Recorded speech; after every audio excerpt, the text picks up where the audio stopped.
On the 20th of February, the UK warned of what Russia might do. The plan that we're seeing is for something that could be really the biggest war in Europe since 1945. On the 21st of February, 3 days before Russia's invasion, the US issued this warning. We will see a devastating loss of life, unimaginable suffering.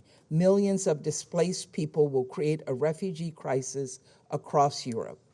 And when, on the 24th of February, Russia did invade, that refugee crisis began immediately. Thousands of Ukrainians fled their homes. And Boris Johnson made this promise. And I say to the Ukrainians in this moment of agony, we're with you. We're praying for you and your families, and we are on your side. And for some Ukrainians, being on their side means letting them come to the UK. The UN estimates that at least 2 million refugees have now left Ukraine. The vast majority of people have gone to Poland, others to Slovakia, Hungary, Romania and Moldova. Some people, though, are travelling further afield to Western Europe. And while Ukrainians were already able to travel to the EU visa-free for 90 days, now the EU has extended that to 3 years. And Ursula von der Leyen has told Ukrainians all those fleeing Putin's bombs are welcome in Europe. And under this approach, by Tuesday, 2,200 Ukrainians had arrived in Ireland. In France, it was 2,500. And in Germany, which is closer to Ukraine, it's 30,000. Now, the UK is not in the EU, so has its own approach. It's called the Ukraine Family Scheme Visa, based around having a relative in the UK. As of Tuesday, the UK had issued 300 visas, though it says over 17,000 applications have been started. And while those are being processed, hundreds of refugees have been stuck in Calais on the north coast of France. Calais is one of the main routes to the UK, but it's not where you apply for UK visas. And on Saturday, France criticised this approach. Its Interior Minister described the lack of a UK consular service in Calais as completely unsuitable.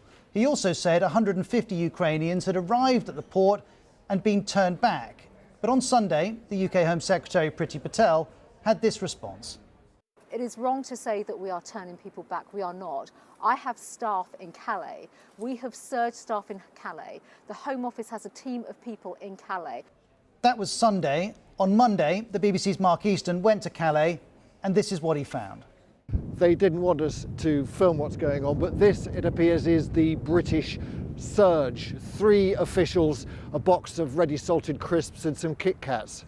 The BBC also filmed this piece of paper, pinned to a notice board confirming no visas in Calais. It tells Ukrainians to call a UK number or go to a website and then go to Paris or Brussels. Now, of course, making international calls, getting online or getting to Brussels or Paris from Calais may be easier said than done if you've just arrived from a war zone. And the whole matter was raised by the opposition in Parliament on Monday afternoon. So I have to say to the Home Secretary, what on earth is going on?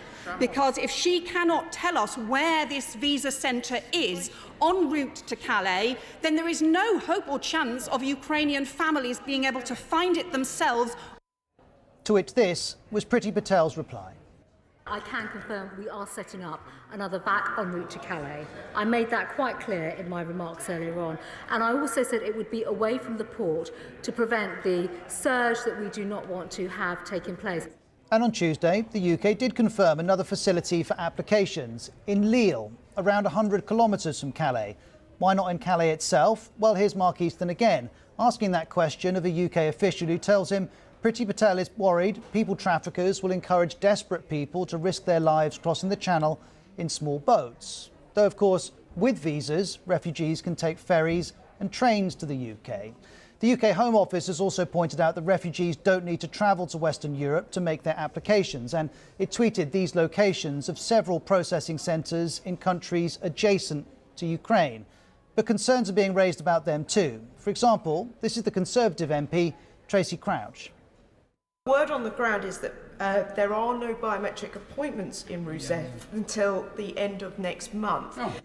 Matthew Thompson of LBC is reporting from that processing centre in Poland. And on Tuesday, he tweeted, it's -3 degrees. People have been waiting in this queue for 3 hours. There are children here, an 84-year-old woman, and plenty of room inside, but they won't open the door. Now, ever since this war started, Boris Johnson has defended the UK's record of helping those in need. No country in Europe has done more to settle vulnerable people since 2015 than the UK. Number 10 later said this referred only to resettled refugees, people who first sought refuge elsewhere, though the Prime Minister didn't say that. For reference, between 2015 and 2020, just under 30,000 Syrians came to the UK for protection. Germany received over 600,000, Sweden received over 80,000, and then France received over 34,000. Boris Johnson has also defended the UK's decision not to follow the EU's 3-year residency permits offered to any Ukrainian. What we won't do is have a system where people can come into the UK without any checks or any controls at all. And that divergence between the EU and the UK is in line with the divergence that, in part, drove Brexit. The UK wanted greater control over its immigration. Bear in mind the Brexit vote took place in 2016 as millions were fleeing into Europe from the war in Syria. Prominent Brexit campaigners referenced the issue. Now, another conflict has prompted another refugee crisis, this time from a European country. And millions more Ukrainians are expected to flee in the coming weeks, seeking somewhere to be safe. The UK is still establishing exactly how to meet that demand.